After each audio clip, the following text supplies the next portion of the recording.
অথচ আমার ছেলেকে তাদেরকে মানুষ করার জন্য কত টিউশনি বা কত টিচারের কাছে, কত শিক্ষা প্রতিষ্ঠানে আমি নিজে কষ্ট করে তাদেরকে নিয়ে গেছি, তার হিসাব নেই।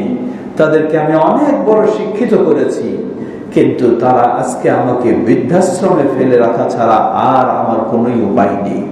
সুতরাং আমার অপরাধটা এটাই যে আমি আমার ছেলেকে দিন শিক্ষা দেই নাই, আমি আমার ছেলেকে আল্লাহর ভয় শিক্ষা দেইনি, আমি আমার ছেলেকে আখিরাতের শিক্ষা দেইনি। যদি দিতাম, তার ভিতরে আখিরাতের ভয় থাকতো, আল্লাহর ভয় থাকতো, তাহলে আমার ছেলে আজকে আমাকে তার ঘর থেকে বের করে বৃদ্ধাশ্রমে আশ্রয় দিত না, জায়গা দিত না। কারণ আমি জানি, বুঝি, যাদের মাঝেই একটু দিন শিক্ষা রয়েছে, যাদের মাঝে আল্লাহর ভয় রয়েছে, তারা কখনো মাকে বাবাকে ঘর থেকে বের করে দিতে পারে না। আসসালামু আলাইকুম ওয়া রাহমাতুল্লাহি ওয়া বারাকাতুহু।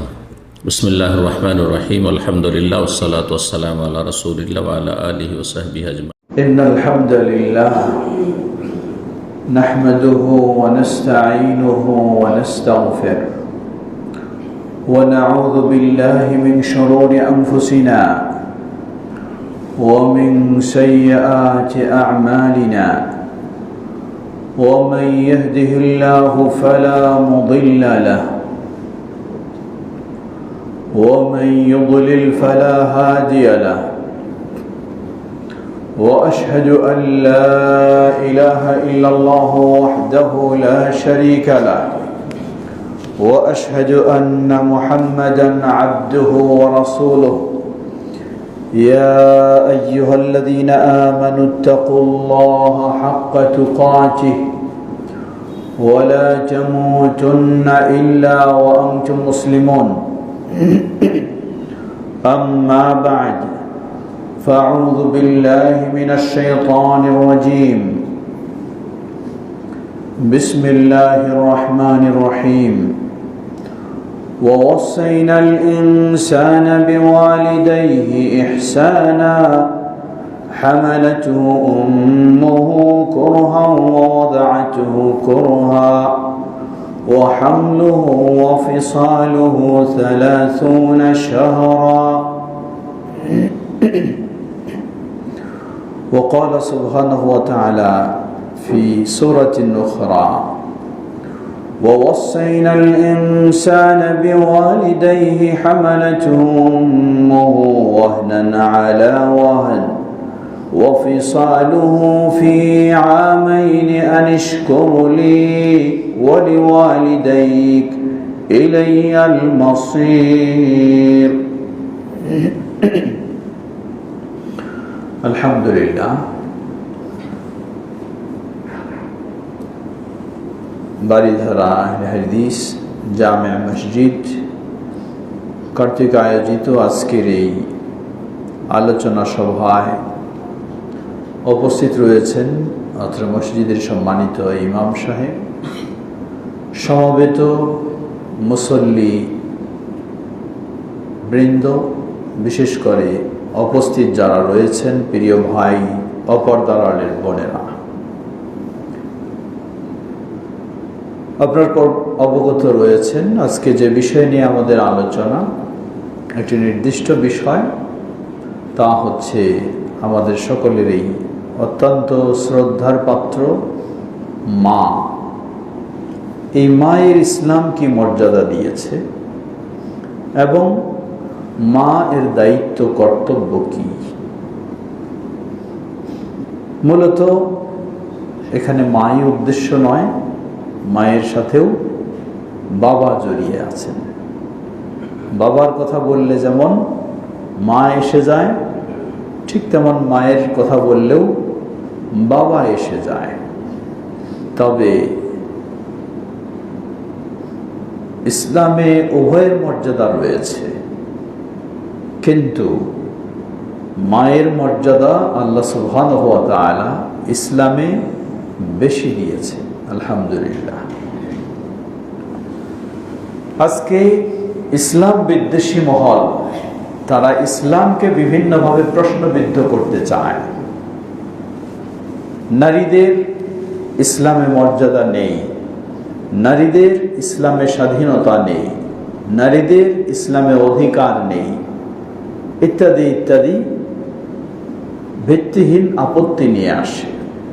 আমরা দৃঢ়ভাবে, শক্তভাবে আমরা বলতে পারি যে ইসলামেই একমাত্র এমন জীবন ব্যবস্থা যেখানে নারীদের সবচেয়ে বেশি মর্যাদা দেওয়া হয়েছে, নারীদের সবচেয়ে বেশি অধিকার দেওয়া হয়েছে, নারীদের সবচেয়ে বেশি সম্মান দেওয়া হয়েছে।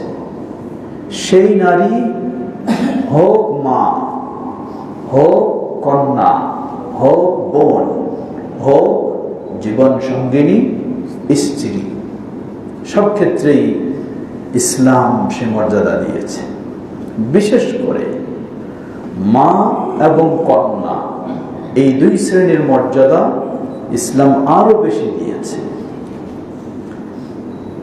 যেই জাহিলি যুগে মা নির্যাতিত ছিল, কন্যা জীবন্ত কবর দেওয়া হতো, নারীদের সম্মান বলতে কিছু ছিল না, সেই পরিবেশে ইসলাম নারীদেরকে সবচেয়ে মর্যাদা প্রতিষ্ঠিত করেছে। আলহামদুলিল্লাহ। কন্যার ক্ষেত্রে লক্ষ্য করুন, একজন ছেলে তাকে যদি মানুষ করা হয় তাহলে যা মর্যাদা, একজন কন্যা বা মেয়েকে যদি মানুষ করা হয় তার চেয়ে বহু গুণে ইসলাম মর্যাদা দিয়েছে। ছেলের ক্ষেত্রে বলা হয়নি যে কোনো ব্যক্তি তার জন্মানো ছেলেকে প্রাপ্তবয়স্ক হওয়া পর্যন্ত মানুষ করলে এই ছেলেই এটি জান্নাতে যাওয়ার কারণ হবে, জাহান্নাম থেকে বাঁচার মাধ্যম হবে। ছেলের ক্ষেত্রে এমনটা বর্ণনা আসেনি, কিন্তু ইসলাম মেয়ের কত মর্যাদা দিয়েছে। আল্লাহ রাসূল সাল্লাল্লাহু আলাইহি ওয়াসাল্লাম বলেন, কোন দম্পতি যদি 2 জন বা 3 জন মেয়ে তাদেরকে প্রাপ্তবয়স্ক হওয়া পর্যন্ত আল্লাহকে ভয় করে মানুষ করে, তাহলে দাখালাল জান্নাহ, সে জান্নাতি হবে। সুবহানাল্লাহ। আবার অন্য হাদিসে কুন্না লাহু সিতরাম মিনান নার, এই মেয়েদেরকে মানুষ করাটাই জাহান্নাম থেকে বাঁচার একটি কারণ হবে। এটি মেয়ের ক্ষেত্রে বলেছে ইসলাম। ঠিক সর্বোচ্চ পর্যায় মা এবং বাবা, ইসলাম কি বলে সেখানে? আল্লাহ রাসূল সাল্লাল্লাহু আলাইহি ওয়াসাল্লামকে সাহাবী বললেন, হে আল্লাহ রাসূল সাল্লাল্লাহু আলাইহি ওয়াসাল্লাম, একজন ব্যক্তি এসে জিজ্ঞাসা করলেন, মান আহাক্কুন নাসি বিহুসনি সাহাবাতি, আমার সেবা, শ্রদ্ধা, সম্মান সবকিছু পাওয়ার সবচেয়ে কে বেশি অধিকার রাখে? আল্লাহ রাসূল সাল্লাল্লাহু আলাইহি ওয়াসাল্লাম কি জবাব দিলেন সবাই আমরা জানি। বললেন, উম্মুকা, তোমার মা। আবার প্রশ্ন করলেন, অতঃপর কে? মা, ঠিক আছে বুঝলাম। আবার আল্লাহ রাসূল সাল্লাল্লাহু আলাইহি ওয়াসাল্লাম বললেন, তোমার মা। সুবহানাল্লাহ। আবার সাহাবী প্রশ্ন করলেন, অতঃপর কে? রাসূলুল্লাহ সাল্লাল্লাহু আলাইহি ওয়াসাল্লাম আবার জবাব দিলেন, তোমার মা। সুবহানাল্লাহ। চতুর্থবার প্রশ্ন করলেন, অতঃপর কে? বললেন, তোমার বাবা। তাহলে 1 2 3 4 এর মাঝে, এর মানে 4 মানে হলো 100%, 75% কে? মা। সুবহানাল্লাহ। আর 25% বাবা।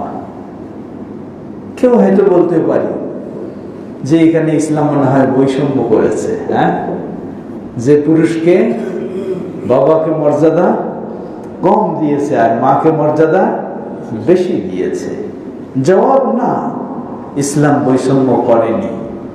ইসলাম যাকে যতটুকু দায়িত্ব দিয়েছে তাকে ততটুকু মর্যাদা দিয়েছে। সুবহানাল্লাহ। যাকে যতটুকু দায়িত্ব, মানে বাবা এবং মা উভয়ের মাঝে যাকে যতটুকু ইসলাম দায়িত্ব দিয়েছে ঠিক ততটুকু মর্যাদা দিয়েছে। যেমন আল্লাহ বলছেন সূরা আহকাফ 15 নম্বর আয়াত, وَوَصَّيْنَا الْإِنسَانَ بِوَالِدَيْهِ إِحْسَانًا حَمَلَتْهُ أُمُّهُ كُرْهًا وَوَضَعَتْهُ كُرْهًا وَحَمْلُهُ وَفِصَالُهُ 30 شهرا وَوَصَّيْنَا الْإِنسَانَ بِوَالِدَيْهِ إِحْسَانًا। আমি গোটা মানবকে নির্দেশ দিয়েছি মানুষেরা যেন তাদের বাবা মার সাথে সদাচরণ করে। সেই বাবা মার সাথে সদাচরণ করা, এরপরে আল্লাহ ব্যাখ্যা দিচ্ছেন কার কতটুকু অবদান। হামালাতুহু উম্মুহু কুরহা, সন্তানকে বাবা গর্ভে ধারণ করে নাই, সন্তানকে গর্ভে ধারণ করেছে মা, কষ্টের পর কষ্ট সহ্য করেছে। ওয়া ওয়াদাআতুহু কুরহা, সন্তানকে কষ্ট করে প্রসব করেনি বাবা, প্রসব করেছে মা। ওয়া হামলুহু ওয়া ফিসালুহু 30 শাহরা, আবার গোটা 2 বছর যাবত নিজের শরীরের নিংড়ানো দুধ পান করিয়েছেন মা, বাবা নয়। সুবহানাল্লাহ। তবে মার যদি এতটাই অবদান হয় সন্তানের পিছনে, তাহলে মায়ের মর্যাদাও ততটা বেশি হবে। সুতরাং ইসলাম বৈষম্য করেনি, বরং ইসলাম ন্যায্য অধিকার দিয়েছে।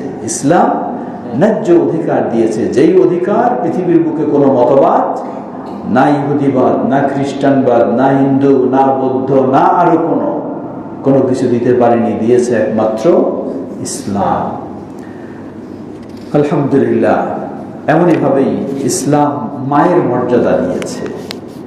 লক্ষ্য করুন, একটি বর্ণনায় এসেছে, বিশুদ্ধ বর্ণনায়, ওমর ইবনে খাত্তাব রাদিয়াল্লাহু আনহুর কাছে একজন ব্যক্তি আসলেন, এসে বললেন, হে আমিরুল মুমিনিন, আমার মা বৃদ্ধের শেষ পর্যায়ে পৌঁছে গেছে, বৃদ্ধ বয়সের শেষ পর্যায়ে পৌঁছে গেছে।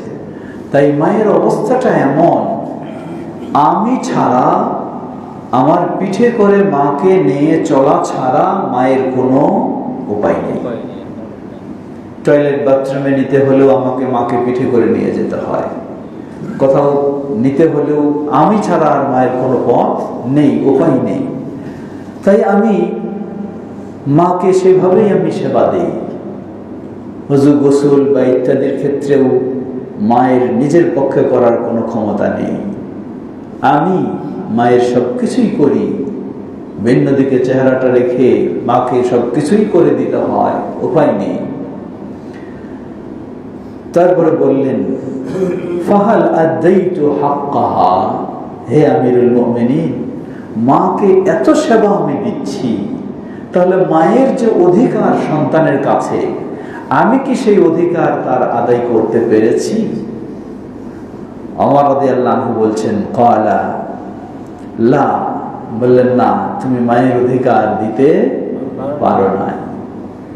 সাহাবী ওই ব্যক্তি আবার প্রশ্ন করলেন, আলাইসা ক্বাদ হামালতুহা আলা যহরি ওয়া হাবাসতু নাফসি আলাইহা, আমি কি এমনটা করি না? আমার পিঠেই হলো মায়ের চলার বাহন, পিঠে করে নিয়ে সবসময় চলছি, এবং মায়ের জন্য আমি নিজেকে আবদ্ধ করে রেখেছি, কোথাও যাই না, কোথাও কিছু করতে পারি না। এতটা করার পরেও কি আমি মায়ের অধিকার দিতে পারিনি? আমিরুল মুমিনিন বললেন, ইন্নাহা কানাত তাসনাউ যালিকা বিকা ওয়া হিয়া তাতামান্না বাকাআকা ওয়া আনতা তাতামান্না ফিরাকাহা।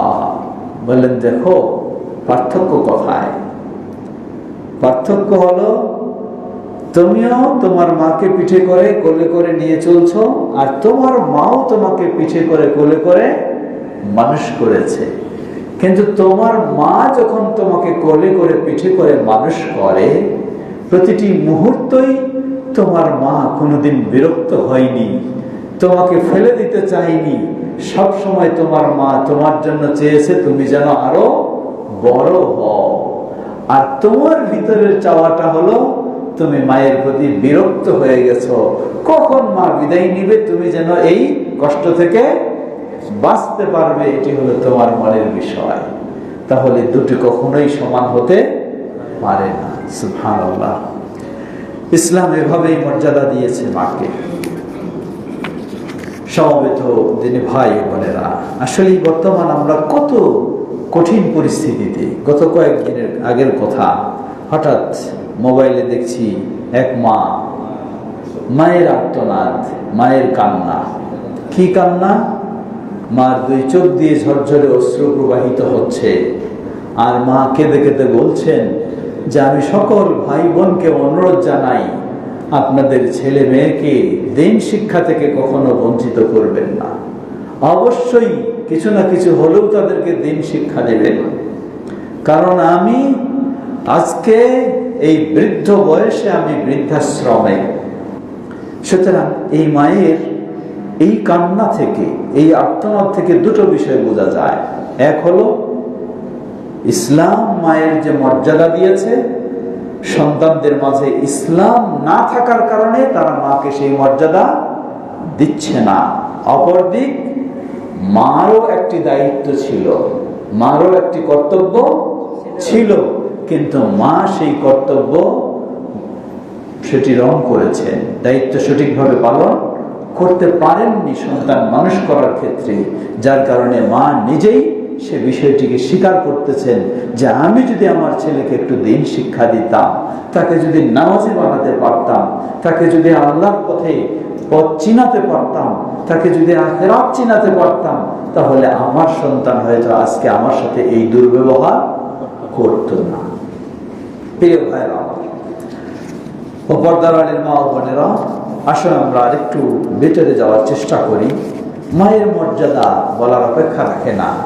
নবী সাল্লাল্লাহু আলাইহি ওয়াসাল্লাম তিনি নিজেও মায়ের মর্যাদা কত দিয়েছেন সেটি আমাদের সকলেরই কম বেশি জানা রয়েছে। নিজের মাকে তো ছোট বয়সেই হারিয়ে ফেলেছেন, পাননি মাকে সেইভাবে সেবা দেওয়ার মতো সুযোগ হয়নি। কিন্তু দুধ মা হালিমা রাদিয়াল্লাহু তাআলা আনহা তাকে পেয়েছিলেন, তাকে কত সম্মান দিয়েছেন, বিভিন্ন ঘটনায় মর্মে রয়েছে তা আমরা জানি। এবং রাসূলুল্লাহ সাল্লাল্লাহু আলাইহি ওয়াসাল্লাম মায়ের সম্মান মর্যাদা সম্পর্কে একটি হাদিস আমরা শুনলাম। আবার সাহাবী জিজ্ঞাসা করেছেন, হে আল্লাহর রাসূল সাল্লাল্লাহু আলাইহি ওয়াসাল্লাম, সন্তানের প্রতি মা বাবার কি অধিকার রয়েছে?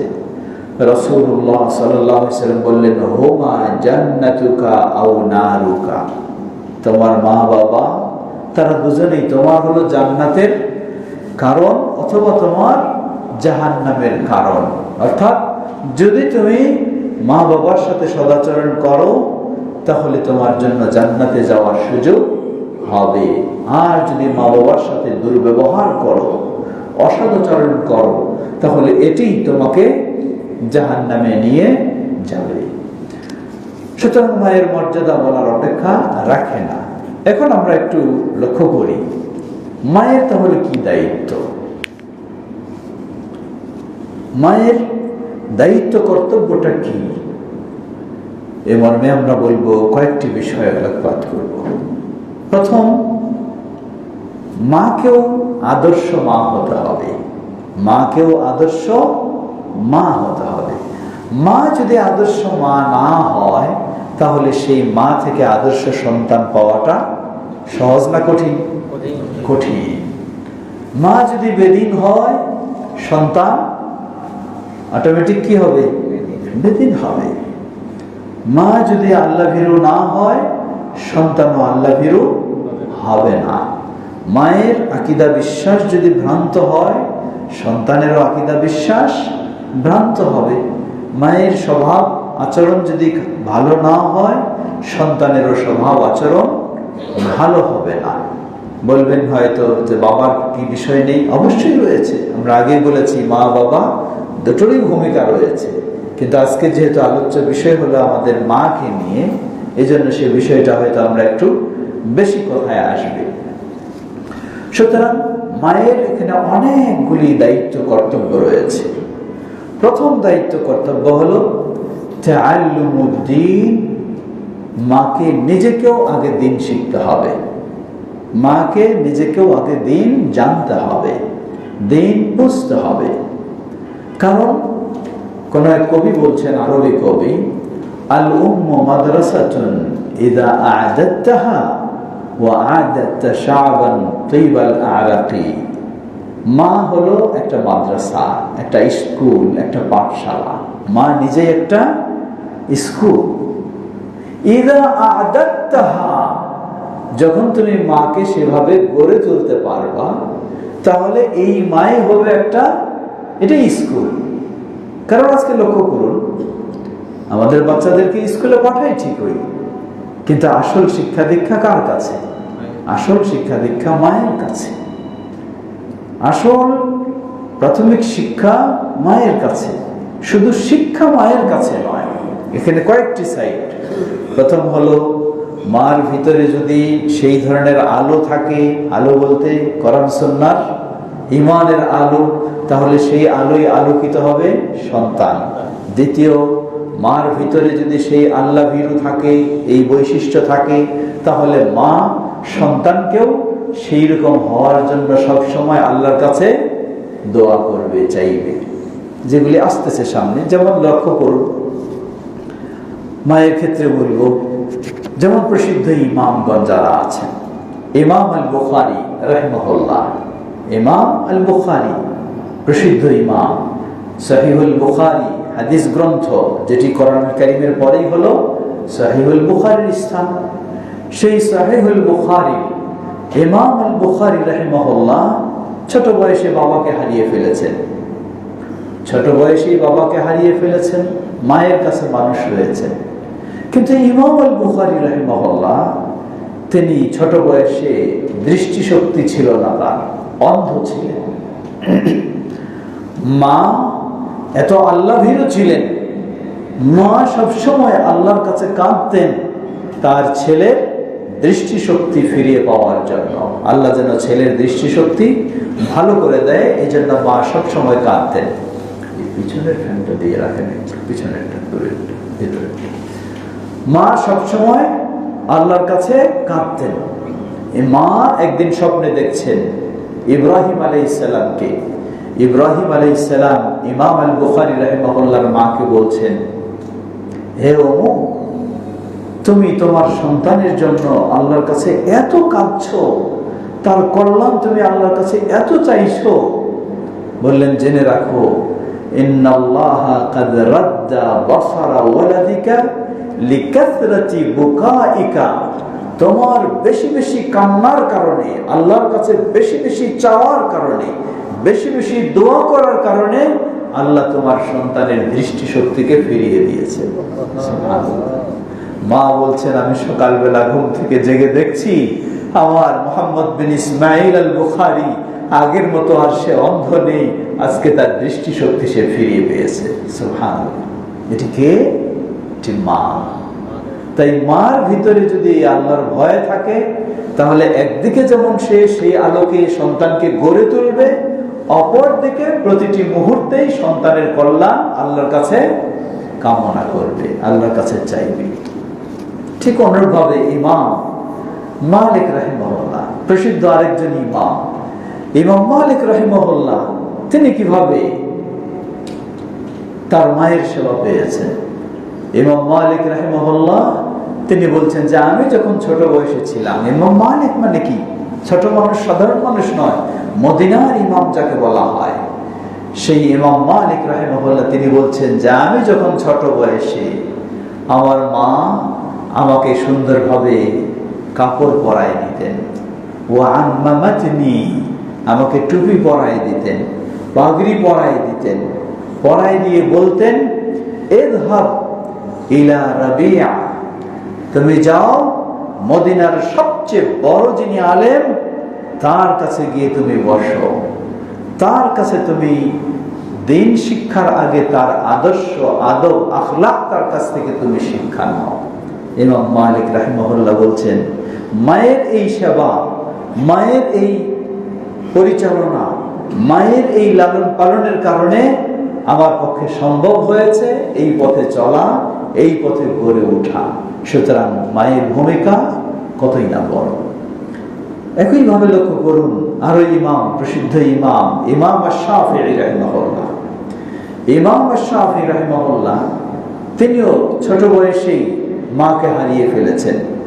ইমাম আশ-শাফিঈ রাহিমাহুল্লাহর বয়স যখন মাত্র 2 বছর, এই 2 বছর বয়সে জন্ম ফিলিস্তিনে। আল্লাহ সেই ফিলিস্তিনকে হেফাজত করুন। সেই ফিলিস্তিনে জন্ম ইমাম আশ-শাফিঈ। 2 বছর বয়সে তিনি ইতিম হয়ে গেছেন, বাবাকে হারিয়ে ফেলেছেন। মা চিন্তা করলেন সন্তানের বাবা নেই, বয়স মাত্র 2 বছর, তাকে যেভাবেই হোক গড়ে তুলতেই হবে, তাকে সেরা ইসলামী স্কলার বানাতেই হবে। মা সেই চিন্তায় সন্তানকে গড়ে তুললেন। সেই ফিলিস্তিনে বাবা নেই, এখানে আর পরিবেশ নেই তাকে মানুষ করা। মায়ের পূর্বসূরি তারা হলেন মক্কায়। মা এই 2 বছর বয়সের সন্তানকে নিয়ে মক্কায় পাড়ি দিলেন নিজের পূর্বপুরুষদের কাছে। সেখানে এসে ইমাম আশ-শাফিঈ রাহিমাহুল্লাহকে মক্কার বিশিষ্ট আলেমদের কাছে সব কিছু শিক্ষা দিয়ে যোগ্য ব্যক্তি হিসাবে গড়ে তুললেন। শুধু যোগ্য ব্যক্তি নন, তিনি হয়ে গেলেন সেরা ইমাম আশ-শাফিঈ রাহিমাহুল্লাহ। সেটিও মায়ের অবদান। পর্দার আড়ালের মা ও বোনদেরকে আমরা স্মরণ করে দিতে চাই। সুতরাং মায়ের প্রথম বিষয় হলো মার জন্য শিক্ষা প্রয়োজন। কারণ মায়ের ভিতরে যদি চিন্তাটা ভালো না থাকে তাহলে সন্তানকেও ভালো করার চিন্তা কখনোই করবে না। মায়ের চিন্তা যেমন, সন্তানও গড়বে তেমন। অতএব মাকে প্রথম শিক্ষা নিতে হবে, দিন শিক্ষা। দিন শিক্ষা বলতে দিন শিক্ষার মৌলিক 3টি দিক, আকীদাতান ওয়া ইবাদাতান ওয়া সুলুকা। প্রথম হলো আকীদা বিশ্বাস। এটি অত্যন্ত গুরুত্বপূর্ণ বিষয়। একজন মা সন্তানকে দিনের আলোকে গড়ে তুলছেন, ইসলামের আলোকে গড়ে তুলতে তুলতে তাকে বড় পীরের মুরিদ বানিয়ে ফেলেছেন। কারণ মাও হলেন পীরের মুরিদ, সন্তানকেও বলালেন কি, কারণ মা মনে করে এটাই তো হক, এটাই তো সঠিক। তাই মা জানেন এটাই সঠিক, তাই মাও পীরের মুরিদ, সন্তানও পীরের মুরিদ। অনেক ভাই আছেন আমাদের কাছে, তারা জিজ্ঞাসা করেন যে খুব বিপদে আছি। কি বিপদে? বলেন যে আমি, আল্লাহ আমাকে বোঝার সুযোগ দিয়েছেন, কিন্তু আমার মাকে আমি বোঝাতে পারছি না। অমুক অমুক সপ্তাহে নির্দিষ্ট দিন হলে মা ছুটে চলে যান পীর সাহেবের দরগায়। কেন? মায়ের কাছে দিনের ধারণা হলো, ইসলামের চিন্তা হলো ওইটাই। এই জন্য আকীদার বিষয়টি হলো অত্যন্ত গুরুত্বপূর্ণ। সন্তানকে ভালো আকীদায় গড়ে তুলতে হলে মাকেও ভালো আকীদার, সঠিক দিনের, সঠিক আকীদা বিশ্বাসের শিক্ষা নিতে হবে। ঠিক অনুরূপভাবে ইবাদতের ক্ষেত্রেও আজকে মা বোনেরা সহজ সরল মানুষ, তারা অনেকটাই কি করে থাকেন, সামাজিক অবস্থা দেখেও ইসলাম মেনে চলেন। সমাজের মানুষেরা যেরকম করে সেরকমই করেন। কিন্তু যদি সঠিক কোরআন এবং সুন্নাহর জ্ঞান মায়ের কাছে না থাকে তাহলে ইবাদতের ক্ষেত্রেও তিনি কি করবেন, ত্রুটি করবেন। সামাজিক নিয়মে ইবাদত করবেন, সঠিক নিয়মে সম্ভব হবে না। ঠিক তেমনি ভাবে আচার আচরণ, আদব আখলাক, সে বিষয়গুলি। দ্বিতীয় মায়ের দায়িত্ব, কর্তব্য হলো তাকওয়িনুল উসরা, একটি সুন্দর পরিবার গঠন করা। সুন্দর পরিবার গঠন কিভাবে সুন্দর পরিবার গঠন হবে? এক্ষেত্রে বাবারও যেমন ভূমিকা রয়েছে, মায়েরও তেমন বড় ভূমিকা রয়েছে। কি ভূমিকা মায়ের? মা যদি, ইসলাম যেমন অভিভাবককে নির্দেশ দিয়েছে, অভিভাবক বা একজন পুরুষকে ইসলাম নির্দেশ দিয়েছে, ফাযফার বিযাতিদ দ্বীন, তুমি বিয়ে করার সময় ধার্মিক দিকটাকে তুমি প্রাধান্য দাও, দিনের দিককে প্রাধান্য দাও। সৌন্দর্য থাকতে পারে, অসুবিধা নেই, অর্থ থাকতে পারে, অসুবিধা নেই, বংশমর্যাদা থাকতে পারে, অসুবিধা নেই, কিন্তু যদি ধর্মীয় দিক থেকে দুর্বলতা হয় তাহলেই বড় অসুবিধা, এটি না থাকলে বড় অসুবিধা। এটি একজন পুরুষকে যেমন ইসলাম নির্দেশ দিয়েছে, ঠিক তেমন একজন মেয়ে মানুষের ক্ষেত্রেও লক্ষণীয়।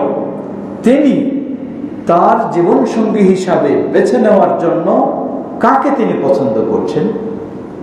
অনেক মেয়েদের মাঝে বর্তমান এখন তো আসলে খুব ভয়াবহ পরিস্থিতি, আমাদের ছেলে মেয়েদেরকে আমরা কলেজ ইউনিভার্সিটিতে পাঠাই, সেখানে তো স্বাভাবিক এবং সামাজিকতার কোনো গুরুত্ব, ধর্মেরও কোনো গুরুত্ব নেই। বিয়ের আগেই যত অপকর্ম এবং অবৈধ সম্পর্ক সবকিছু গড়ে উঠছে।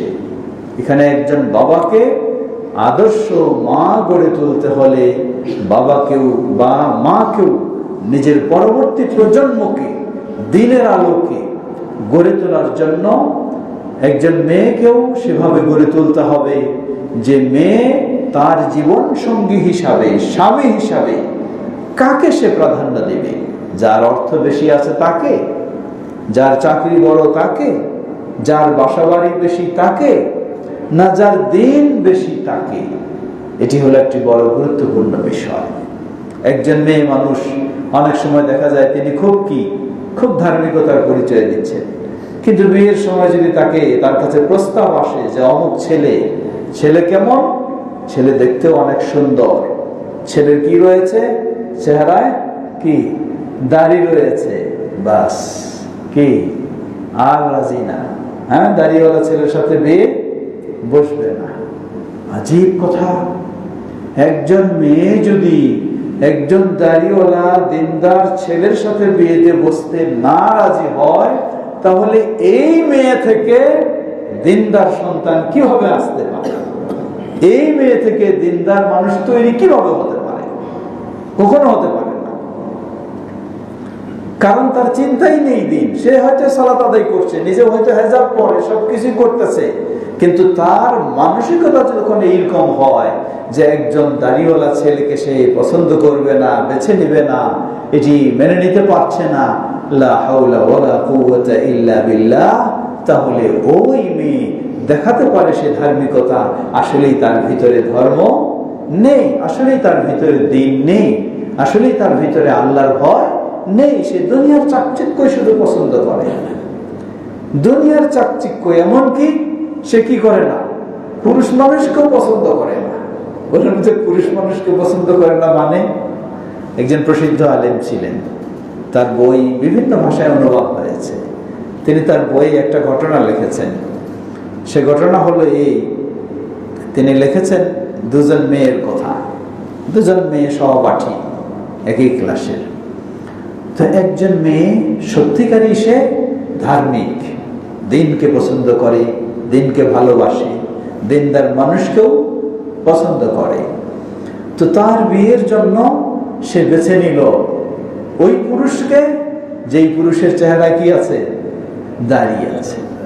তার সহপাঠীরা এখন তাকে ঠাট্টা করতেছে, ও তুমি কি দাড়িওয়ালার কাছে বিয়ে বসছ, হ্যাঁ, এই বলে ঠাট্টা করে। এখন সেই মেয়ে কি জবাব দেয়? বলে, দেখো তোমরা এটা বলো কেন, আমি স্বামী হিসাবে গ্রহণ করেছি একজন পুরুষকে, আর তোমরা গ্রহণ করেছো মেয়েদেরকে। বলেন মানে? পুরুষের কি থাকে? পুরুষেই তো দাড়ি থাকে, মেয়ে মানুষের কি থাকে? দাড়ি থাকে। তো যারা দাড়ি ছাড়া তোমরা গ্রহণ করেছো, এটা কি? তোমরা মেয়ে মানুষের মতো পুরুষ গ্রহণ করেছো, আর আমি পুরুষের মতো পুরুষকে বেছে নিয়েছি, তাকেই বিয়ে করেছি। তো সেদিক যাচ্ছি না।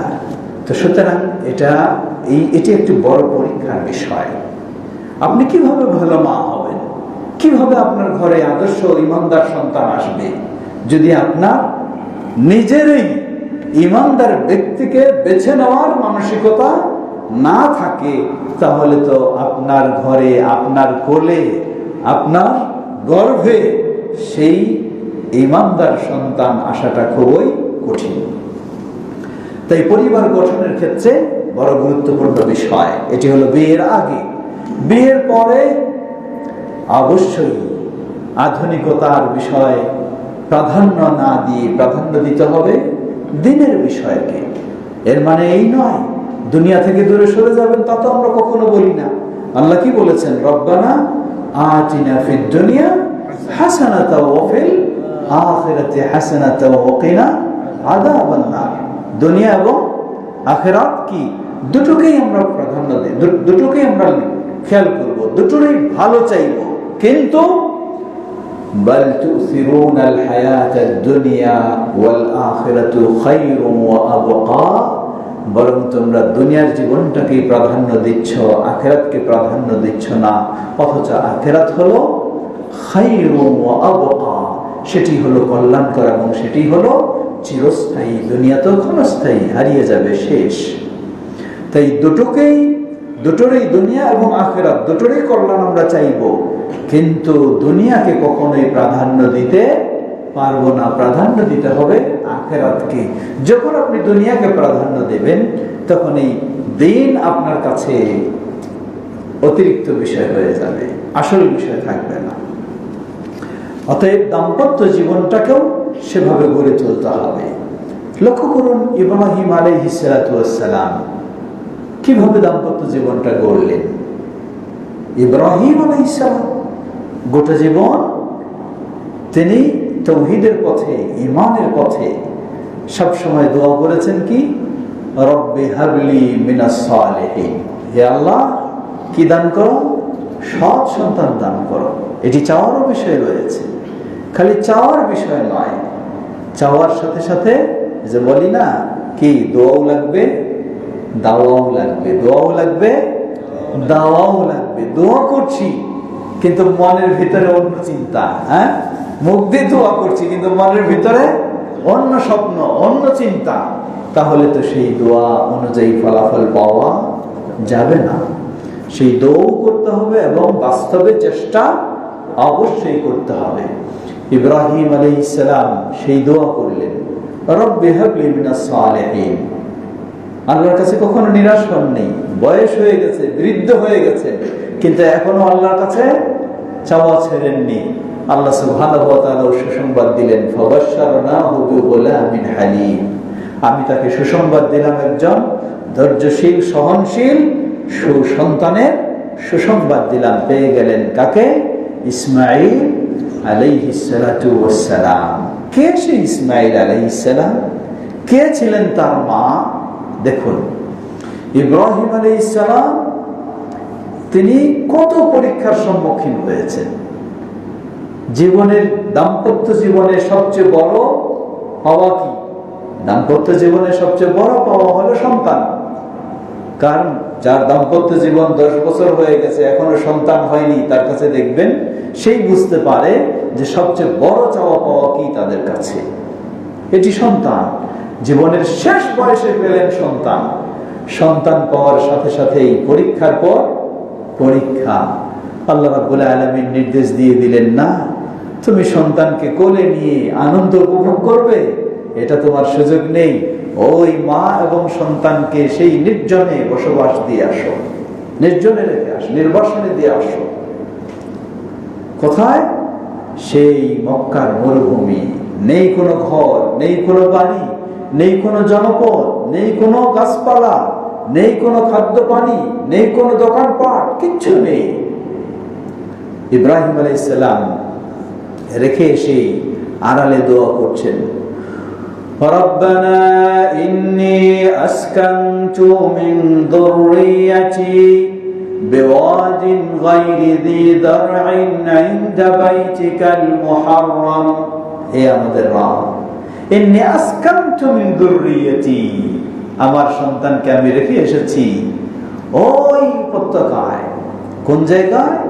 এমন একটা মরুভূমি যেখানে কিচ্ছু নেই, গাছপালা, খাওয়া দাওয়া, চলাফেরা, মানুষজন, আত্মীয় স্বজন কিচ্ছু নেই, এমন জায়গায় রেখে এসেছি।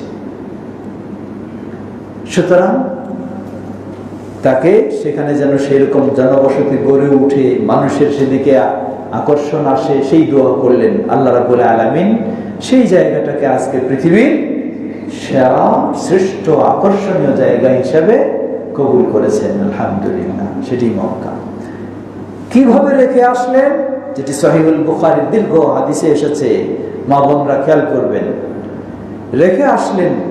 আব্দুল্লাহ ইবনে আব্বাস রাদিয়াল্লাহু আনহু বর্ণনা করছেন, রাসূল সাল্লাল্লাহু আলাইহি ওয়াসাল্লাম বলেন হাদিসটি সহিহুল বুখারী, রেখে আসলে নিয়ে গেলেন হাজেরাকে এবং সন্তান ইসমাঈলকে নিয়ে গিয়ে রাখলেন সেই কাবার পাশে, যেখানে জমজমের কূপ সেই জায়গায়। কিন্তু কাবা ঘর সেই সময় ছিল না, খালি একটু উঁচু ছিল, বন্যার পানিতে কাবা ঘর পর্যন্ত ভেঙে গেছিল।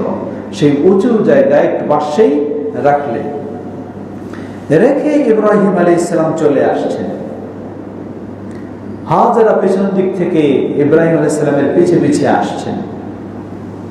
কি রাখলেন সেখানে? একটি পাত্রে সামান্য কিছু খেজুর, এক পাত্রে সামান্য একটু পানি, এছাড়া আর কিচ্ছু নেই। কোনো ঘর নেই, বাড়ি নেই, বিছানা নেই, থাকার মানুষ জায়গা নেই, কোনো মানুষ নেই, আত্মীয় স্বজন নেই, হাট বাজার নেই, গাছপালাও নেই, মরুভূমি।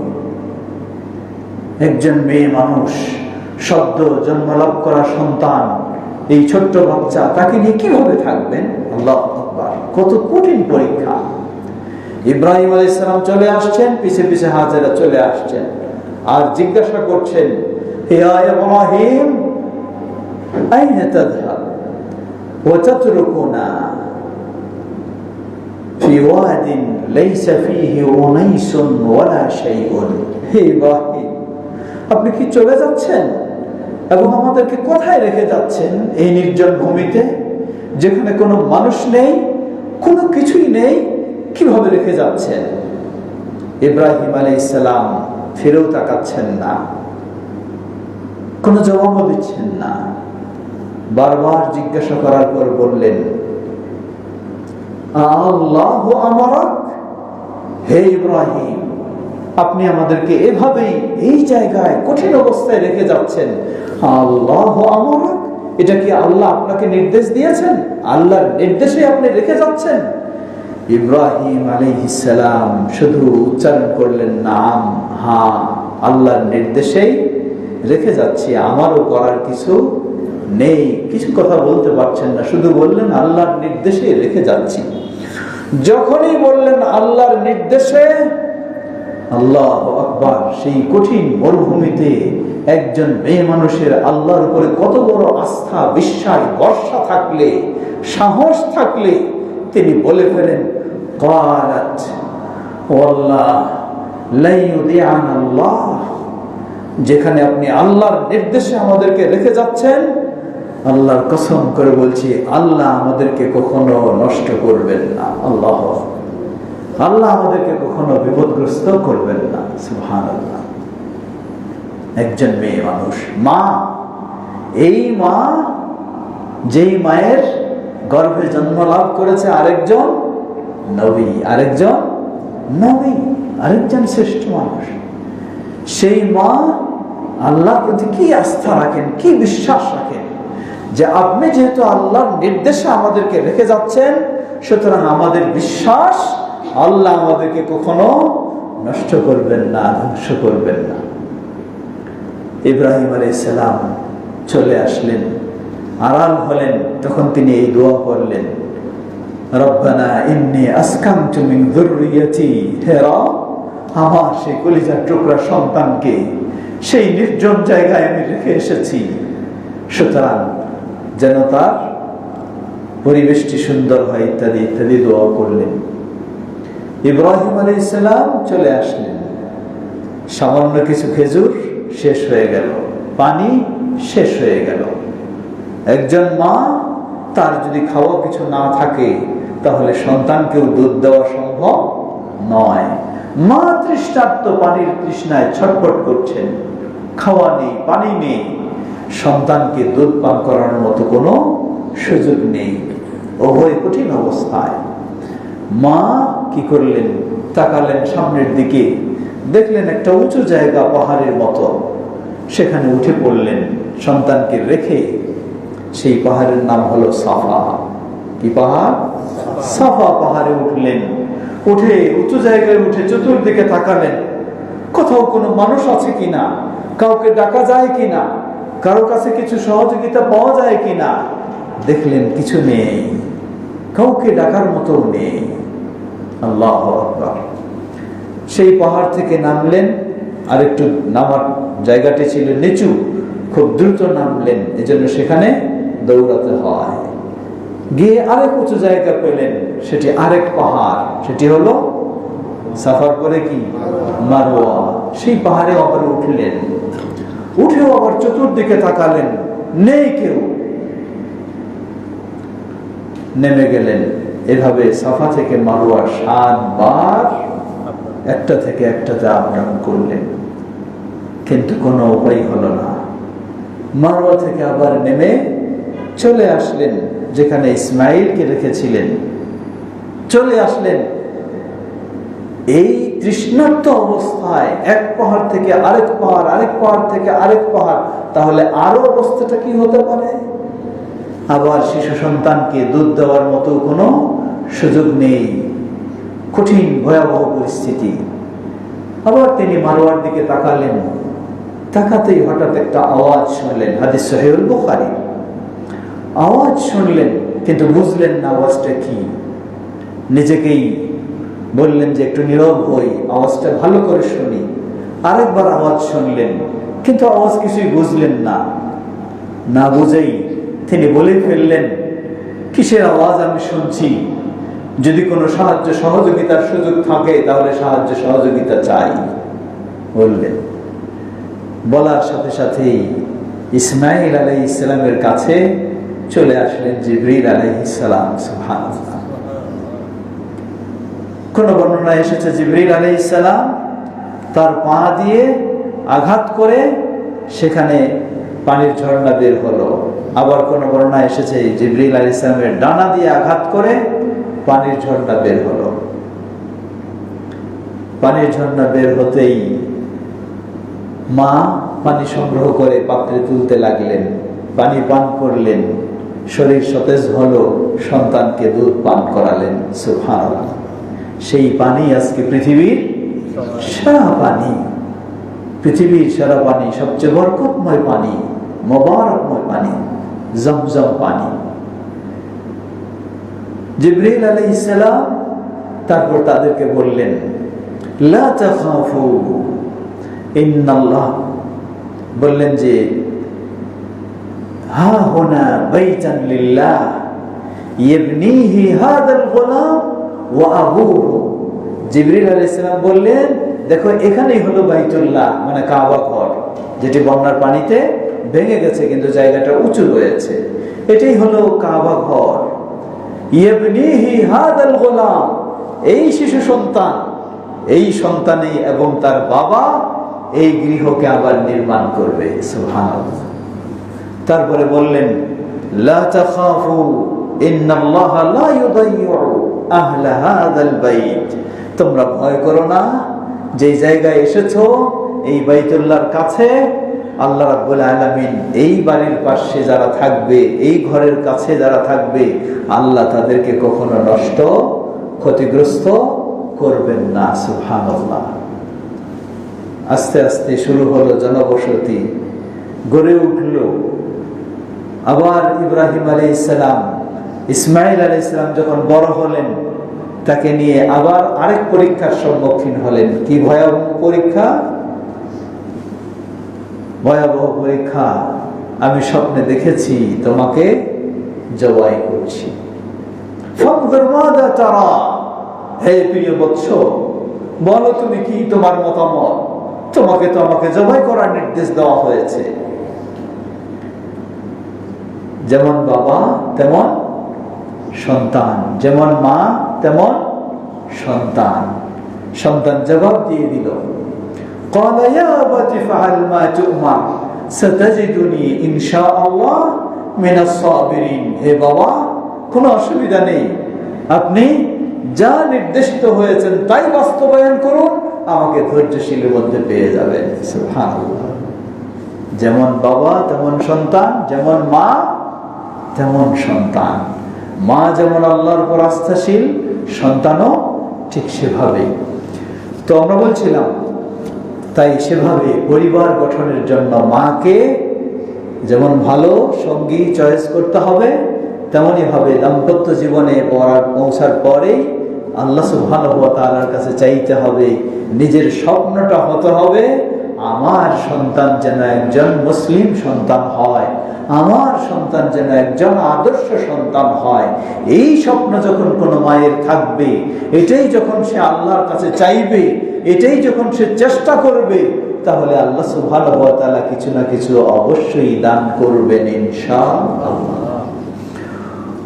হুকুকুজ জাওজি, ঠিক তেমনই ভাবে মায়ের দায়িত্ব কর্তব্য হলো মা সন্তানের বাবার সাথেও ভালো আচরণ করবে। কারণ দেখবেন অনেক ঘরে সন্তানেরা খুব নষ্ট হয়ে যায়, তাদের মাঝে শৃঙ্খলার জীবন আসে না। কারণটা কি? সন্তান যখন পায় যে তার বাবা মার মাঝে সবসময় কি লেগে আছে? ঝগড়া লেগে আছে।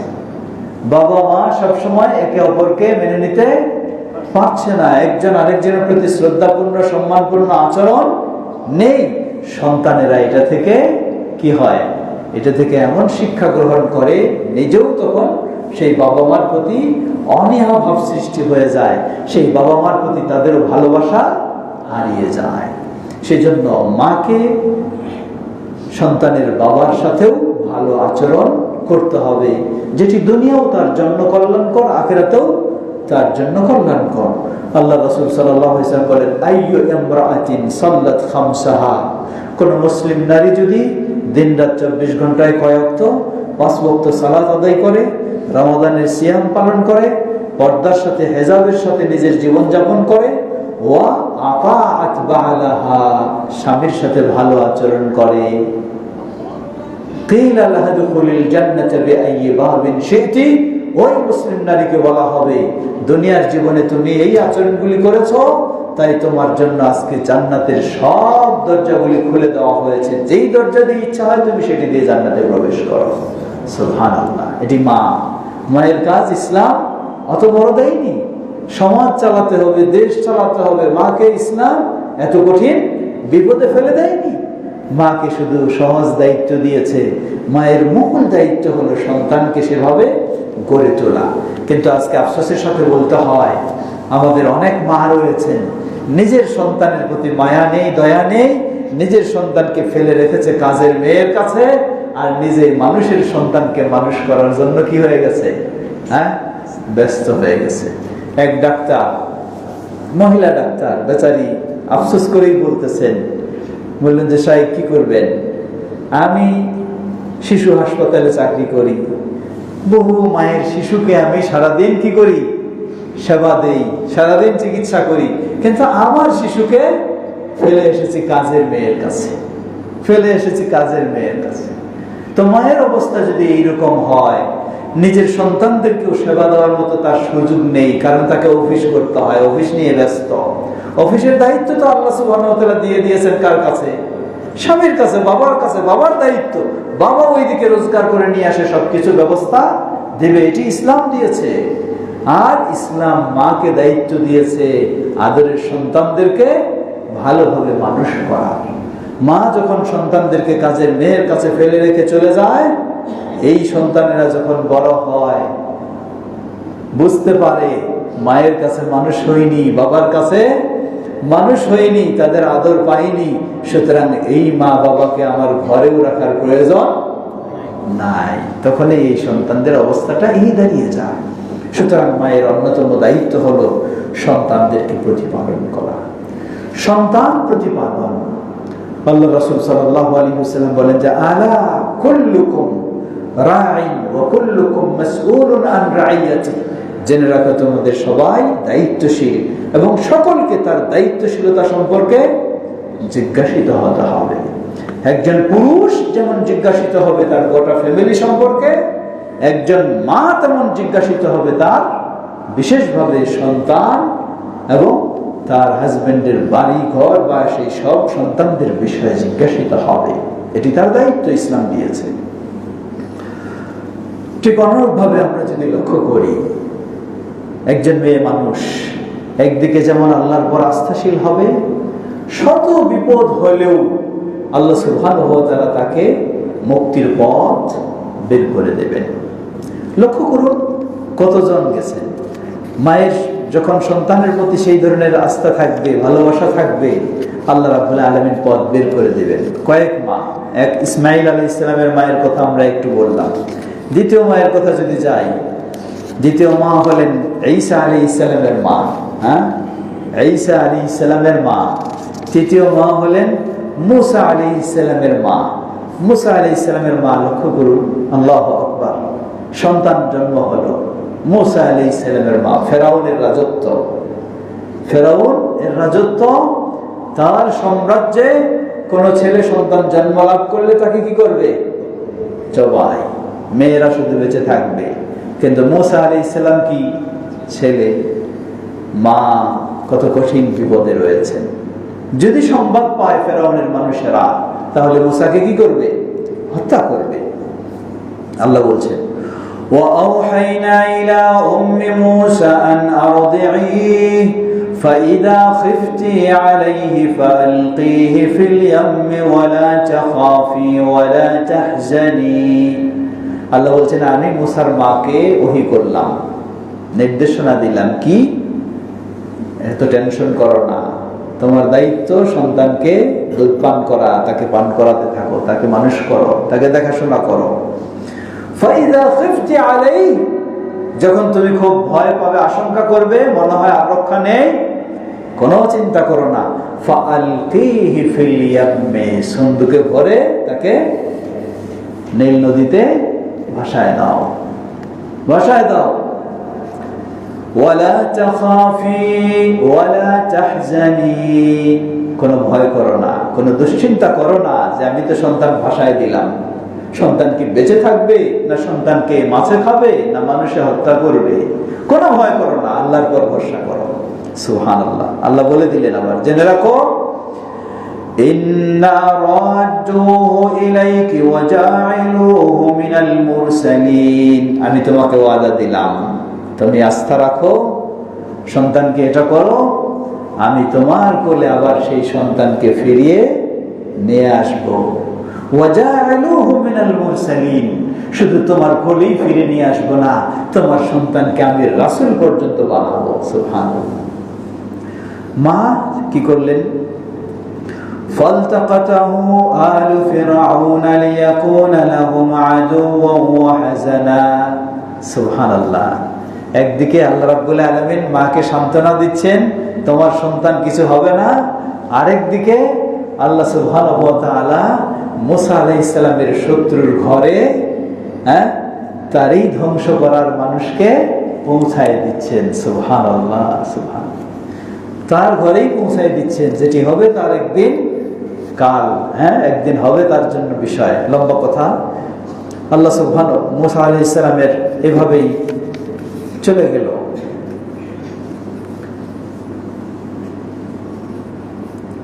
ফেরাউনের স্ত্রী আসিয়া পেয়ে গেলেন সন্তান।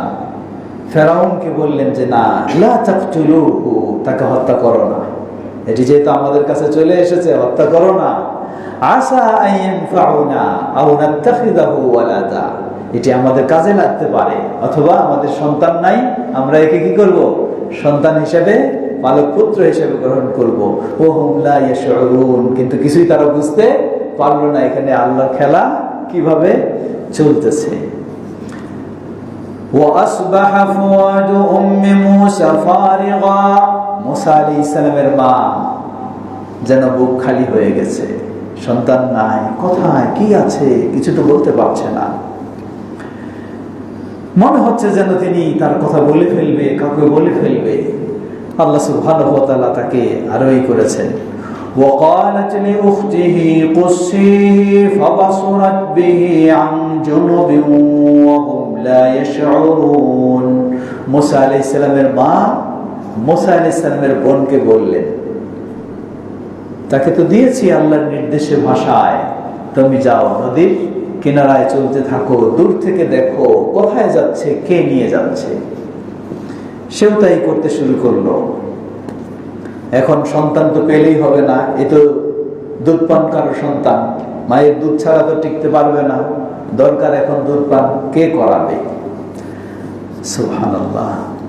فقالت আল্লাহ রাব্বুল আলামিন বলেন وحرمنا عليه المراضع من قبل فقالت أهل أدلكم على أهل بيت يكفلونه لكم। এই দূর থেকে মুসা আলাইহিস সালামের বোন কি করলেন, দূর থেকে গিয়ে গিয়ে কৌশলে যাতে বুঝতে না পারে এখানে কোনো সম্পর্ক আছে। আল্লাহ বলছেন যে আমি মুসার জন্য হারাম করে দিলাম, মা ছাড়া অন্য কারো দুধ সে পান করবে না, জান শেষ হয়ে গেলেও পান করবে না, এমন বানাই দিলাম তারে। এর মানে এখন দুধ পান করার জন্য বিভিন্ন জন খুঁজছে, কারো কাজে লাগছে না। এই সুযোগে মুসা আলাইহিস সালামের বোন বললেন আমি কি সংবাদ দেব এমন একটা পরিবারের, হতে পারে সেই জায়গায় গেলে সে দুধ পান করবে, মানুষ হবে। বলে যে হ্যাঁ সংবাদ দাও। আল্লাহ বলছেন فرددناه إلى أم موسى كي تقر عينها, আমি আবার ফিরিয়ে দিলাম মুসাকে তার মায়ের কাছে। সুবহানাল্লাহ। কাই তাকাররা আইনুহা, যাতে মুসার মায়ের চোখ শীতল হয়। ওয়ালা তাহজান, এবং যেন দুশ্চিন্তা না করে। ওয়ালিতা'লামা আন্না ওয়াদাল্লাহি হাক্কুন ওয়ালাকিন্না আকতারাহুম লা ইয়ালামুন, মুসার মা যেন এটা বুঝতে পারে আল্লাহ যেই প্রতিশ্রুতি দিয়েছেন সেই প্রতিশ্রুতি কোনোদিন মিথ্যা হতে পারে না, এটি সত্য প্রতিশ্রুতি, তা বাস্তবায়ন হয়ে গেল। সুবহানাল্লাহ। সুতরাং মায়ের যদি আল্লাহর উপরে এই আস্থা রাখে, এই বিশ্বাস রাখে, এই ভরসা থাকে, এই ঈমান থাকে, এই তাকওয়া থাকে, তাহলে আল্লাহ সুবহানাহু ওয়া তাআলা সন্তানকে যত ঝড় ঝাপটা হোক, যত কঠিন প্রতিকূল পরিবেশ হোক না কেন, আল্লাহ রাব্বুল আলামিন সেই আলোকে সেই কঠিন পরিবেশেও গড়ে তুলবেন ইনশাআল্লাহ। আল্লাহ আমাদের সকলকে সে তৌফিক দান করুন। শেষের দিকে এসে যাচ্ছি, সময় যেহেতু শেষের দিকে, আমরা কিছু প্রশ্ন উত্তরেও যাব। সর্বশেষ আমরা আরেকটু কয়েকটি প্রশ্ন উপদেশ দিতে পারি মা বোনদের ক্ষেত্রে। সেটি হলো কুম মিসলাহুন্না মিনাল উম্মাহাত ওয়াস সালিহাত। একজন মা যেমন আদর্শ মা হতে চায়, তেমন মা যদি জান্নাতি নিশ্চিত হতে চায়, তাহলে মাকেও নিশ্চিত জান্নাতি যারা, তাদেরকে মডেল হিসাবে গ্রহণ করতে হবে। আজকে পুরুষরাই বলি বা নারীরাই বলি, বিশেষ করে আমাদের নতুন প্রজন্ম, তারা মুসলিম ঘরের সন্তান হয়েও মডেল হিসাবে গ্রহণ করে কাকে? যারা নষ্ট, যারা ভ্রষ্ট, যারা সেই একেবারে তাদের মানবতা বলতে কিছু নেই, এমনগুলিকে গায়ক নায়ক এইসব নোংরাকে মডেল হিসেবে গ্রহণ করে। লা হাওলা ওয়ালা কুওয়াতা ইল্লা বিল্লাহ। আল্লাহ রাসূল সাল্লাল্লাহু আলাইহি ওয়াসাল্লাম বলেন মান তাশাব্বাহা বিকাওমিন ফাহুয়া মিনহুম, যে যাদের সাথে সাদৃশ্য রাখবে তাদের অবস্থান তো কি তাদের সাথেই হবে। একজন ভালো মা যদি হতে চায়, ভালো সন্তান যদি করতে চায়, তাহলে তাকে ভালো মডেল গ্রহণ করতে হবে।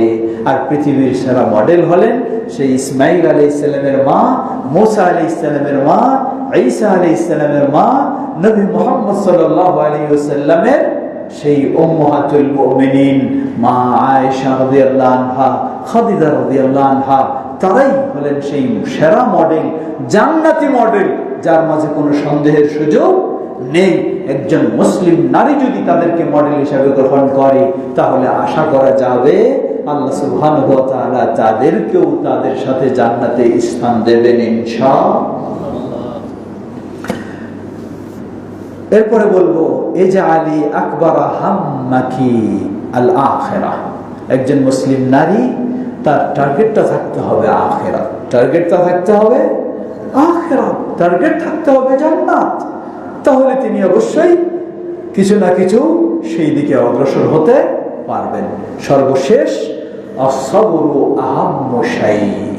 একজন মা আদর্শ সন্তান গড়ে তুলতে চাইলে তাকে সব সময় ধৈর্যের পরিচয় দিতে হবে। ধৈর্য ছাড়া সহজ হবে। হতে পারে স্বামীর সাথেও ভালো আচরণ পাচ্ছে, স্বামীর কাছেও ভালো আচরণ পাচ্ছে না, শ্বশুর শাশুড়ির কাছেও ভালো আচরণ পাচ্ছে না, আরো বন্ধু মহলের কাছেও ভালো আচরণ পাচ্ছে না, কিন্তু তিনি চান জান্নাত, তিনি চান আখিরাত, তিনি চান আদর্শ সন্তান করতে। যেমন উদাহরণস্বরূপ বলি, এক ভাই তিনি দেশ ছেড়ে চলে গেছেন আমেরিকায়। আমেরিকার মতো দেশ, সেখানে ভালো ব্যবসা করেন, ভালো অর্থনীত সবকিছু, কিন্তু আগে তার দিন জানতো না, দিন ছিল না। এখন তিনি সেখানে গিয়ে দিন বুঝেছেন, সঠিক দিন পেয়েছেন। তিনি জেনেছেন যে যেখানে থাকলে ঈমান হারিয়ে যাওয়ার সমূহ সম্ভাবনা রয়েছে, সেখানে ইসলাম থাকাটা অ্যালাউ করে না। তিনি আল্লাহর উপর ভরসা করে সিদ্ধান্ত নিয়ে দেশে ফিরে গেছেন, যে দেশেই থাকবো, কারণ এখানে কয়েকটা দিক। এক হলো আল্লাহ রাসূল সাল্লাল্লাহু আলাইহি ওয়াসাল্লাম কঠিনভাবে বলেছেন, কোন ব্যক্তি যদি, কোন মুসলিম যদি অমুসলিমদের মাঝে বসবাস করে, তাহলে আনা বারিউম মিনহু, আমি তার থেকে মুক্ত, তার সাথে আমার সম্পর্ক নেই। কারণ কেন এত বড় হুমকি, কেন এত বড় ধমকি? এর কারণ হলো সেই পরিবেশে থাকলে ঈমানটাকে হারিয়ে ফেলবে। তাই ঈমানটা রক্ষা করার জন্যই আল্লাহ রাসূল সাল্লাল্লাহু আলাইহি ওয়াসাল্লাম এই গুরুত্ব দিয়েছেন। তো সেই বেচারা ফিরে এসেছে। তিনি বলছেন, দেখেন আমি তো জানি, বুঝি সবকিছুই, কিন্তু আমার আত্মীয় স্বজন তারা আমাকে উল্টা ভাবছে, তারা আমাকে বোকা ভাবছে। কি বোকা? যে আমি আমেরিকার মতো দেশ, যেখানে মানুষ হুমড়ি খেয়ে যাচ্ছে, আর আমি সেটা ফেলে দিয়ে আবার এই দেশে চলে আসলাম। তো আমি কতই না বোকা। আমার স্ত্রী, আমি তাকে বুঝিয়েছি, সে বুঝেছে, কিন্তু তার আত্মীয় স্বজন তারা তাকে আজকে কি বলতেছে, যে তোমরা এত বোকা, তোমরা এই কাজ করলা, সেই কাজ করলা, সেখানে উল্টা কাজ করলাম, মানুষ যায় সেই দিকে, আর তোমরা ফিরে চলে আসতেছ। সুতরাং এখানে প্রয়োজন কি? প্রয়োজন হলো সবর। কারণ দুনিয়ার পথে, বেদিনের পথে, ইসলামের বিপরীত পথে নেওয়ার বহু পক্ষ রয়েছে, কিন্তু ইসলামের পথে নেওয়ার পক্ষ খুবই সীমিত, খুবই সীমিত। এজন্য একজন মা এই বর্তমান পরিবেশে, কেউ যদি এই ধরনের আধুনিক শহরগুলিতে, অভিজাত এলাকাগুলিতেও দেখবেন, কেউ যদি তার সন্তানদেরকে কোরআন শিখাতে চায়, পড়ছে সে ইংলিশ মিডিয়ামে, ঠিক আছে, অসুবিধা নেই, কিন্তু কোরআন শিখাতে চায়, তাহলেও এটাকে কত ভিন্নভাবে মানুষ তাকাবে। ও কোরআন পড়ায় কি বানাবে, হ্যাঁ, কোরআন পড়ায় মৌলবাদী বানাবে, কোরআন পড়ায় কি বানাবে, এই ধরনের কত রকমের সমস্যা। সব সমস্যায় আপনাকে পরিচয় দিতে হবে কিসের? ধৈর্যের পরিচয় দিতে হবে। কারণ দুনিয়া সাময়িক, যেতেই হবে আমাদেরকে। আসুন আমরা পরিশেষে আবারও বলবো, ইসলাম মায়ের যে মর্যাদা দিয়েছে, সেই মর্যাদা যেন আমরা সন্তান হিসাবে সকলেই মাকে সেই মর্যাদা দিতে পারি, বাবাকে সেই মর্যাদা দিতে পারি। আল্লাহ আমাদের সে তৌফিক দান করুন। আর মা হিসাবেও যেন সেই সন্তানে আমরা গড়তে পারি, যেই সন্তানকে বলে মর্যাদা নেওয়াইতে হবে না, অটোমেটিক ভাবেই সে কি করবে, মায়ের মর্যাদা দেবে। এমন সন্তানও যেন আমরা গড়ে তুলতে পারি। আল্লাহ আমাদের সকলকে সে তৌফিক দান করুন। বেশ কিছু জিজ্ঞাসা আপনাদের এখান থেকে আমরা শুনবো। কিছু জিজ্ঞাসা এসেছে, ওই দিক থেকে কি প্রশ্ন দেখেন, নিচ থেকে বোনেরা যদি পাঠায় শুনবেন। কয়েকটি প্রশ্ন আমার কাছে এসেছে। প্রথম হলো, যুলহিজ্জা মাসের প্রথম 10 দিনের করণীয় সম্পর্কে জানতে চাই। এটি যুলকাদা মাস, এর শেষ দশক চলতেছে। আগামী হতে পারে 18 তারিখের দিকেই বা 2-1 দিন কম বেশি যুলহিজ্জা মাস শুরু হবে। আল্লাহ রাসূল সাল্লাল্লাহু আলাইহি ওয়াসাল্লাম বলেন, মা মিন আইয়াম আল আমালুস সালিহু ফীহিন্না আহাব্বু ইলাল্লাহ মিন হাদিহিল আইয়াম আল 10। এই 10 দিন পৃথিবীর মাঝে সবচেয়ে সেরা 10 দিন। যেই 10 দিনের আমলগুলি আল্লাহ সুবহানাহু ওয়া তাআলার কাছে সবচেয়ে বেশি প্রিয়। কোন 10 দিন? যুলহিজ্জা মানে কোরবানির মাস, 1 তারিখ থেকে 10 তারিখ। এই 10 দিনে কি আমাদের বিশেষ আমল? জবাব, 1 তারিখ থেকে 9 তারিখ পর্যন্ত সিয়াম পালন করা রাসূলুল্লাহ সাল্লাল্লাহু আলাইহি ওয়াসাল্লামের সুন্নাহ। সম্ভব অনুযায়ী আমরা সেটি করব। করলে গোটা দিনই করতে হবে, না হলে করা যাবে না এমনটা নয়। আপনার যেটি সম্ভব তো এটি করবেন। বিশেষ করে এই দিনগুলির মাঝে একটি অত্যন্ত মর্যাদাপূর্ণ দিন হলো আরাফার দিবস। আরাফায় হাজী সাহেবরা যখন সেখানকার মর্যাদা লাভ করবেন, যারা হজে যেতে পারবেন না, আল্লাহ সুবহানাহু ওয়া তাআলা তাদেরকেও মর্যাদা দিয়েছেন। সাওমি ইয়াউমি আরাফা আহতাসিবু আলা আল্লাহ আন ইউকাফিরা আস-সানা আল্লাতী ক্বাবলা ওয়াস-সানা আল্লাতী বা'দা। একটি দিনের সিয়াম, এর বিনিময়ে আল্লাহ অতীতের 1 বছর এবং অগ্রিম ভবিষ্যতের আরেক বছর, 2 বছরের গুনাহগুলিকে ক্ষমা করে দেন। সেটি হলো আরাফার দিবসের সরাসরি যেদিন আরাফা সংগঠিত হয় বলে আমরা জানতে পারি, সেদিন রাখাটাই আমরা উত্তম মনে করি। তবে তারপরের দিনই এবার ঈদ করা শুরু করে দেব, এটা নয়। ঈদ করব যেদিন মুসলিমেরা ঈদ করবে আমাদের দেশে, সেদিন। দ্বিতীয় হলো, এই দিনগুলিতে 1 তারিখ থেকে চাঁদ দেখা গেলেই তখন থেকে শুরু করে 13 তারিখ পর্যন্ত ঈদের যে বিশেষ তাকবীর, আল্লাহু আকবার আল্লাহু আকবার, লা ইলাহা ইল্লাল্লাহ আল্লাহু আকবার আল্লাহু আকবার ওয়ালিল্লাহিল হামদ বেশি বেশি পাঠ করা, নারী পুরুষ সবাই, নারীরা নীরবে পুরুষের আওয়াজের সাথে। তৃতীয় হলো, এই দিনগুলিতে সাধ্য অনুযায়ী ভালো কাজ বেশি করবেন। সেটি সালাত হতে পারে শরীয়ত সম্মত, দান সাদকা হতে পারে, আরো এইসব। নিষিদ্ধ বর্জনীয় কাজ কি? বর্জনীয় কাজ শুধু একটি রয়েছে, সেটি হলো যিনি কুরবানি দেবেন। আল্লাহ রাসূল সাল্লাল্লাহু আলাইহি ওয়াসাল্লাম বলেন, মান আরাদা আন ইউদাহিয়া ফালা ইয়াখুদান্না মিন রাসিহি ওয়ালা মিন আযফারিহি। যিনি কুরবানি দেবেন তিনি যেন যুলহিজ্জা মাসের চাঁদ দেখলে কুরবানি জবাই করা পর্যন্ত এর মাঝে তার চুল নখ কাটবে না, চুল নখ কাটবে না। এটি হলো বিশেষভাবে আল্লাহ রাসূল সাল্লাল্লাহু আলাইহি ওয়াসাল্লাম নির্দেশনা দিয়েছেন। সুতরাং এই কাজগুলি আমরা সাধ্য অনুযায়ী, সম্ভব অনুযায়ী করার চেষ্টা করব। আল্লাহ আমাদের তৌফিক দান করুন। প্রশ্ন করেছেন আরেক ভাই যে ঋণগ্রস্ত ব্যক্তিকেও কি কোরবানি দিতে হবে? ঋণগ্রস্ত ব্যক্তিকেও কি কোরবানি দিতে হবে? জবাব, প্রথম বিষয় হলো কোরবানি এটি সুন্নাতে মুআক্কাদা। কোরবানি হচ্ছে সুন্নাতে মুআক্কাদা। যার সামর্থ্য হয়েছে সেই কোরবানি দেওয়া উচিত। যিনি ঋণগ্রস্ত, ঋণগ্রস্তটা কেমন সেটি দেখতে হবে। হতে পারে একজন মানুষ লক্ষ লক্ষ কোটি কোটি টাকার ঋণগ্রস্ত, তিনি, তার জন্য হয়তো এই মুহূর্তে একটা ভালো গরু কিনে কোরবানি দেওয়া কষ্টকর। আমরা বলবো ইসলাম আপনার জন্য বাধ্য করেনি, এটি অপরিহার্য নয়। তবে যদি আপনি কি করেন, 15-20 হাজার টাকা দিয়ে একটা ছাগল কিনে কোরবানি দেন, তাহলে আলহামদুলিল্লাহ, কমপক্ষে আপনার বড় কষ্টকরও হবে না, কিন্তু আপনার একটা ইবাদত সেটি যথাযথ পালন হবে। কারণ কোরবানির সাথে যেমন এটি একটি ইবাদত রয়েছে, তেমন পরিবারের সদস্যদের, প্রতিবেশী, অসহায়, দরিদ্র, মিসকিন সবারই অধিকার রয়েছে। আল্লাহু তাআলা প্রশ্ন করেছেন, জামাতে নামাজে সূরা ফাতিহা কি পড়তে হবে? যদি পড়তে হয় তাহলে কি ইমামের সাথে সাথে পড়তে হবে, নাকি ইমামের সূরা ফাতিহা শেষ হলে পড়বে? জবাব, আল্লাহ রাসূল সাল্লাল্লাহু আলাইহি ওয়াসাল্লাম বলেন, লা সালাতা লিমান লাম ইয়াকরা বিফাতিহাতিল কিতাব। যে সূরা ফাতিহা পাঠ করবে না সে ব্যক্তির সালাতেই হবে না। সুতরাং সূরা ফাতিহা সকলকে পাঠ করতে হবে, ইমাম, মুক্তাদি, একাকী, সকল। এখন প্রশ্ন হয়েছে যে ইমামের সাথে না আলাদা?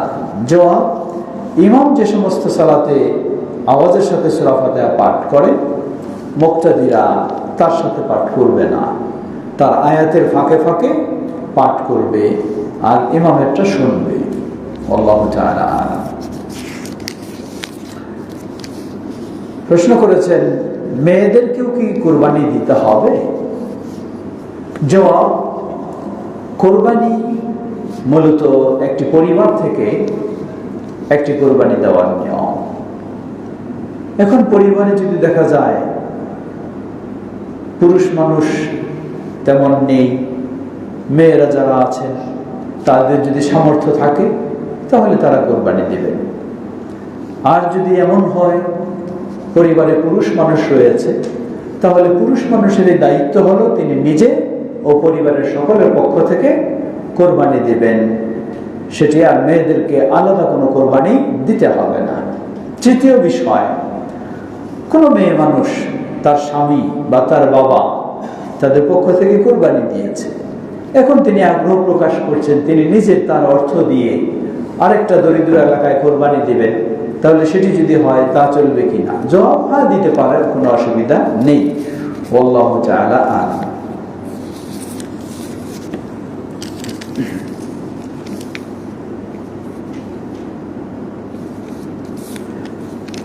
প্রশ্ন করেছেন, মেয়েরা কি কোরবানির পশু অনুরূপ হাঁস মুরগি জবাই করতে পারবে? জবাব, নরমালি একজন পুরুষ যেমন পশু জবাই করতে পারে, বিশেষ করে হাঁস মুরগি, একজন মেয়ে মানুষও সেগুলি জবাই করতে পারবে যেগুলি ছোট। কিন্তু বড়টা হয়তো গরু, এটি অনেক শক্তির প্রয়োজন, অনেক মানুষ নিয়ে করতে হয়, তাহলে সেখানে মেয়েরা করবে না। কিন্তু যদি ছাগল এমন হয়, একটা ছোট ছাগল মেয়েরা কয়েকজন মিলে ধরে জবাই করলো, তাহলে কোনো অসুবিধা নেই। আল্লাহু আ'লাম। প্রশ্ন করেছেন, কোরবানির গোশত বন্টনের পদ্ধতি জানতে চাই। কোরবানির গোশত বন্টনের পদ্ধতি আমরা সবাই জেনে থাকি যে কোরবানির গোশত 3 ভাগে ভাগ করতে হয়। মূলত কোরবানির গোশত 3 ভাগ একেবারে পাল্লা দিয়ে ওজন করে করতে হবে এমনটা ইসলামের নির্দেশ নয়, বরং ইসলামের নির্দেশ হলো, আল্লাহ বলছেন, ফাকুলু মিনহা ওয়া আত'ইমুল বা'সাল ফাকির, তোমরা কোরবানির গোশত খাও এবং অসহায় দরিদ্র দুস্থদেরকে খাওয়াও। তাহলে কোরআন এবং হাদিসের নির্দেশনা থেকে বোঝা যায়, যিনি কোরবানি করবেন তিনি তার পরিবারের মানুষেরা খাবে, অসহায় দরিদ্রদেরকে খাওয়াবে এবং প্রতিবেশী আত্মীয় স্বজনদেরকেও খাওয়াবে। অতএব এই 3 শ্রেণী খাবে। যদি কখনো এমন হয় যারা সচ্ছল পরিবারের মানুষ সব সময় খায়, তিনি মনে করবেন যে আমি এটার বেশি অংশ গরিবদেরকে দিয়ে দিব, আলহামদুলিল্লাহ, সেটি অবশ্যই ভালো সওয়াবের কাজ হবে।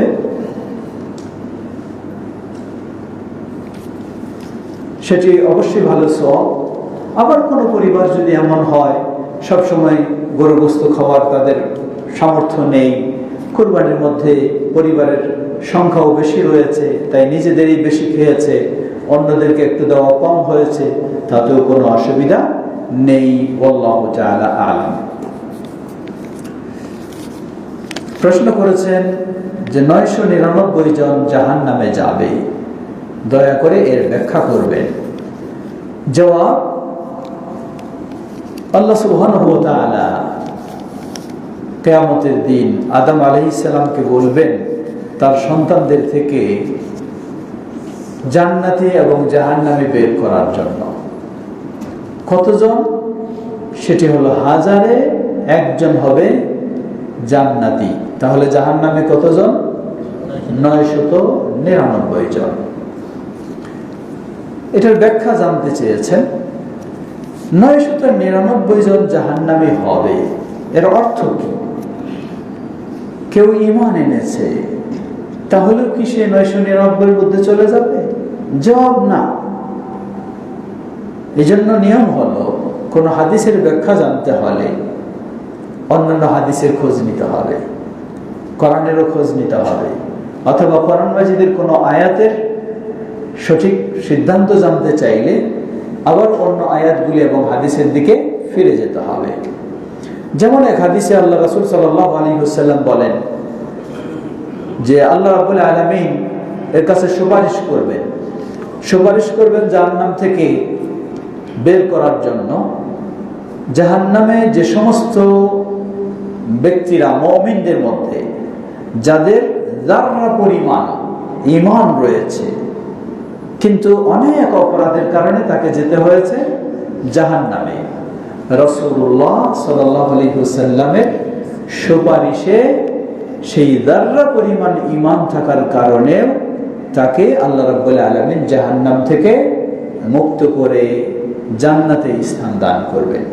তাহলে এই হাদিস আর এই 999 হাদিস দুটোকে যদি আমরা এক করি তাহলে বোঝা যাবে যার ভিতরে যাররা পরিমাণও ঈমান, সঠিক ঈমান রয়েছে, ঈমানটা নষ্ট হয়ে যায়নি শিরক কুফরের কারণে, তাহলে ওই ব্যক্তি এই 999 জনের মধ্যে হবে না। 999 হলো মানুষের সমান পরিমাণটা এত হয়ে যাবে যে 999 জনই হলো বেঈমান আর একজন হলো ঈমানদার। আল্লাহু তাআলা আলাম। এখানে উপস্থিত যারা আছেন আপনাদের যদি কোনো সময়, আজান কয়টায়? 8:30। আচ্ছা, আজানের সময় হয়ে গেছে, আপনার প্রশ্নটা নিয়ে আমরা শেষ করব। জি বলুন। আমার প্রশ্ন না, এটা আমি একটু জানতে চাচ্ছি। আমাদের এই একজন প্রখ্যাত স্কলার, ওনার একটা ভিডিওতে দেখলাম যে উনি বলছে যে ঢাকা বিমানবন্দর থেকে কি করে যাওয়া যাবে না এহারাম, এটা বিমানের পাইলট যখন বলবে যে আমরা জেদ্দা বা কাজের কাছাকাছি আসছি তখন করতে হবে। হ্যাঁ, এটা প্রশ্নের জবাব দেবো, আজানটা শেষ হোক।